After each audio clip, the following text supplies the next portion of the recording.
আমলকি একাদশীর ব্রত কথা। যুধিষ্ঠির বললেন, হে কৃষ্ণ, মহাফলদাতা বিজয় একাদশীর কথা শুনলাম। এখন ফাল্গুন মাসের শুক্লপক্ষের একাদশী যে নামে বিখ্যাত তা বর্ণনা করুন। শ্রীকৃষ্ণ বললেন, হে মহাভাগ যুধিষ্ঠির, মাধাতার প্রশ্নের উত্তরে মহাত্মা বিশিষ্ট এই একাদশীর মহিমা কীর্তন করেছিলেন। আপনার কাছে এখন আমি এই কথা বলছি। এই একাদশীর নাম আমলকি। বিষ্ণু লোক প্রদানকারী রূপে এই একাদশী বিশেষভাবে মহিমান্বিত। একাদশীর দিন আমলকি বৃক্ষের তলে রাত্রে জাগরণ করলে সহস্র গাভিধানের ফল লাভ হয়। হে পাণ্ডুনন্দন, পূর্বে ব্রহ্মার রাত্রিতে দৈনন্দিন প্রলয় উপস্থিত হলে স্থাবর জঙ্গম সহ দেবতা, অসুর ও রাক্ষস সবকিছুর বিনাশ হয়।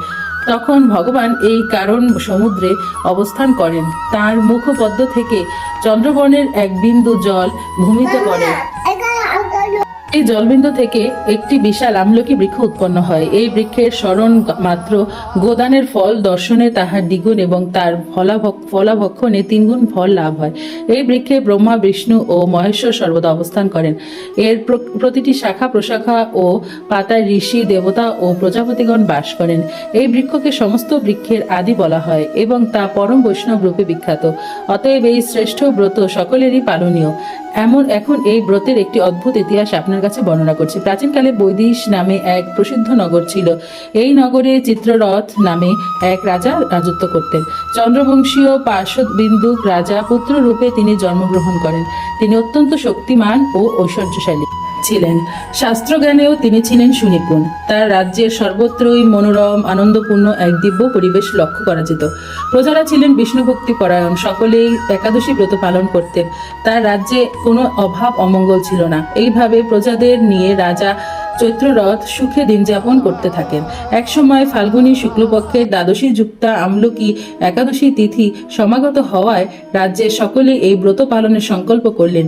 ওই দিন প্রাতঃ স্নানের পর প্রজাদের নিয়ে রাজা ভগবান শ্রী বিষ্ণুর মন্দিরে যান। সেখানে সুবাসিত জলপূর্ণ কলস, ছত্র, বস্ত্র, পাদুকা, পঞ্চরত্ন ইত্যাদি দিয়ে সাজিয়ে স্থাপন করেন। তারপর ধূপ দীপ দিয়ে যত্ন সহকারে মুনি ঋষিদের দ্বারা শ্রী পরশুরাম মূর্তি সমন্বিত আমলকি পূজা করেন।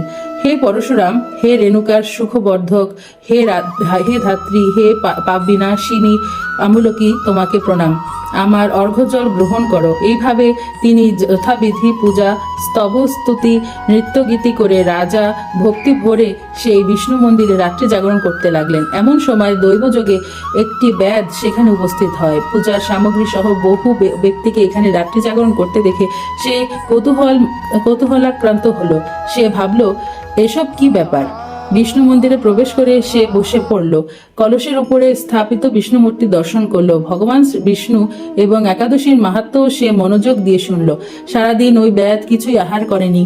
এইভাবে ক্ষুধা কাতর হয়ে সেখানে সে রাত্রি জাগরণ করলো। পরদিন প্রজাসহ রাজা নগরের দিকে যাত্রা করলেন। সেই ব্যাধও তার গৃহে ফিরে গেল। তারপর একসময় ব্যাধের মৃত্যু হলো। একাদশীতে রাত্র জাগরণ ব্রত প্রভাবে সেই ব্যাধ পরবর্তী জন্মে এক রাজ্যের অধীশ্বর রূপে নিযুক্ত হলো। জয়ন্তী নামে এক নগরী ছিল।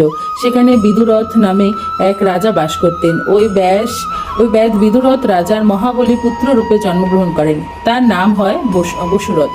1,00,000 গ্রামের আধিপত্য তিনি লাভ করলেন।